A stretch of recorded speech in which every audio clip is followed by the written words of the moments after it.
লক্ষ্মীপুরে বাসে গ্যাস নেওয়ার সময় সিলিন্ডার বিস্ফোরণে 2 জন নিহত হয়েছেন। আহত হয়েছেন আরও 3 জন। তাদের বিভিন্ন হাসপাতালে চিকিৎসা দেওয়া হচ্ছে। এই ঘটনায় 5 সদস্যের তদন্ত কমিটি গঠন করেছে জেলা প্রশাসন। আগামী 5 কার্য দিবসের মধ্যে প্রতিবেদন জমা দিতে বলা হয়েছে। লক্ষ্মীপুরের মুক্তিগঞ্জের গ্রিন লাইফ ফিলিং স্টেশনে বুধবার ভোররাত 4টার দিকে গ্যাস নিতে যায় আল মদিনা পরিবহনের একটি বাসে গ্যাস ঢুকানোর সময় হঠাৎ বিস্ফোরিত হয় বাসের গ্যাস সিলিন্ডার।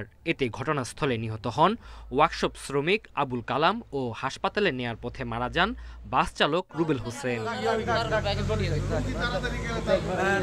দুর্ঘটনায় আহত হন পাম্পের শ্রমিক আবুল হোসেন সহ নাইমুদ্দিন ও হোসেন আহমেদ নামে 2 সিএনজি অটোরিকশা চালক। পরে তাদের উদ্ধার করে প্রথমে লক্ষ্মীপুর সদর হাসপাতালে নেওয়া হয়। পরে অবস্থার অবনতি দেখে আহতদের ঢাকা ও নোয়াখালী জেনারেল হাসপাতালে পাঠানো হয়।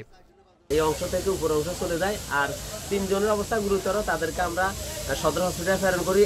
আমরা দেখছি যে একজন মানুষ মারা গেছে, মারা যাওয়ার পরে 3-4 জন মানুষ আহত হয়েছে। সিলিন্ডার এই যে বাস্ট হয়েছে, এই যে দেখা যান ওয়াল বাড়ি আমাদের বাড়ির ভিতর চলে গেছে।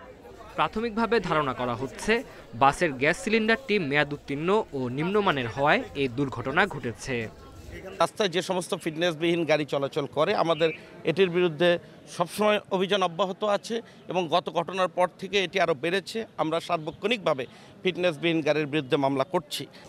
ঘটনা তদন্তে 5 সদস্যের তদন্ত কমিটি গঠন করা হয়েছে। তদন্তের পর আইনগত ব্যবস্থা নেওয়া হবে বলে জানিয়েছে জেলা প্রশাসন। এই ধরনের দুর্ঘটনাটি কেন ঘটলো এটি আমরা আবার যাচাই বাছাই করে দেখব এবং দায়ী ব্যক্তি বা প্রতিষ্ঠান যারা পাওয়া যাবে তাদের বিরুদ্ধে প্রয়োজনীয় আইনানুগ ব্যবস্থা গ্রহণ করব। এর আগে গত 14 অক্টোবর রাতে একই পাম্পে মেঘনা পরিবহনের একটি বাসে গ্যাস নেওয়ার সময় সিলিন্ডার বিস্ফোরণে 3 জন নিহত হয়। 2 মাসের ব্যবধানে 2টি দুর্ঘটনায় 5 জন নিহত ও 23 জন আহত হয়েছে।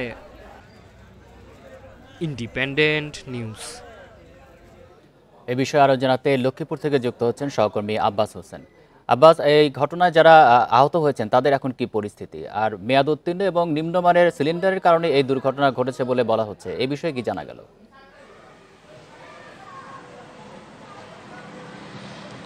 আসলে যারা আজকের এই গ্যাস নিতে গিয়ে যারা আহত হয়েছেন, অর্থাৎ যে বাসের যারা চালক রয়েছেন, ইতিমধ্যে রুবেল হোসেন তিনি মারা গেছেন। এর মধ্যে পাশে একজন যে রং মিস্ত্রি তিনিও মারা গেছেন, এমনটি আমরা আবুল কালাম নামে। এর বাইরে 3 জন আহত হয়েছে। যে আহত 3 জন, একজন হলেন যে হোসেন আহমেদ এবং নাইম হোসেন, আবুল হোসেন। এই 3 জনকে প্রথমে লক্ষ্মীপুর সদর হাসপাতাল, পরে নোয়াখালী এবং ঢাকাতে পাঠানো হয়েছে। তবে আমি কিছুক্ষণ আগে কথা বলেছি, 3 জনের মধ্যে 2 জনের অবস্থা এখন পর্যন্ত আশঙ্কাজনক, অর্থাৎ নাইম হোসেন এবং আবুল হোসেন, এই 2 জন কিন্তু আশঙ্কাজনক বলে মানে স্বজনরা এবং চিকিৎসকরা আমাদেরকে জানিয়েছেন। এর বাইরে যে মেয়াদ উত্তীর্ণ বা যে নিম্নমানের কিনা সে বিষয়ে কিন্তু জেলা প্রশাসন পক্ষ থেকে একটি তদন্ত কমিটি করা হয়েছে। যে কমিটির যে অতিরিক্ত জেলা প্রশাসনটা এডিএমকে প্রদান করে বিআরটিএ এবং ফায়ার সার্ভিস সহ 5 জনকে সদস্য করা হয়েছে। তারা আগামী 5 কার্য দিবসের মধ্যে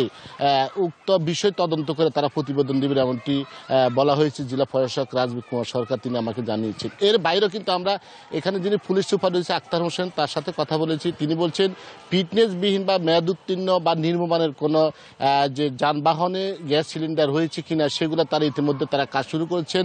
প্রত্যেকটি এলাকায় তারা কিন্তু যে পুলিশি চেকপোস্ট তারা বসানোর কথা বলছেন এবং তারা এই বিষয়ে প্রয়োজনীয় ব্যবস্থা নেবেন। এর পাশাপাশি জড়িতদের বিরুদ্ধে তদন্ত করে যদি সত্য প্রমাণিত হয় তাহলে তাদের বিরুদ্ধে আইনানুগ ব্যবস্থার কথা বলছেন তিনি। তো আসলে এইখানে আমরা যারা মারা গেছে তারা এখন পর্যন্ত সদর হাসপাতালে তাদের ময়নাতদন্ত করা হচ্ছে। আমরা কিছুক্ষণ আগে যেটি জানিয়েছি তারা এখনো মর্গে রয়েছে। তাদের ময়নাতদন্তের পর তাদের পারিবারিক কবরস্থানে তাদেরকে দাফন করা হবে। পাশাপাশি আহত এবং নিহত যেই যারা রয়েছেন তাদেরকে জেলা প্রশাসনের পক্ষ থেকে আর্থিক যে অনুদান সেটি প্রদান করা হবে বলে জেলা প্রশাসক রাজবীর কুমার আমাকে জানিয়েছেন। তবে সবকিছু মিলে যে এখানে প্রতিনিয়ত এই প্লেন স্টেশনে এর আগেও একটি ঘটনা ঘটেছে, সেখানে 3 জন মারা গেছে, আহত হয়েছে 20 জন। অর্থাৎ এই 2টি দুর্ঘটনায় মারা গেছে এখন পর্যন্ত 5 জন, আহত হয়েছে 23 জন। এই ছিল আমার কাছে সর্বশেষ তথ্য। লক্ষ্মীপুর থেকে জানাচ্ছেন সহকর্মী আব্বাস হোসেন।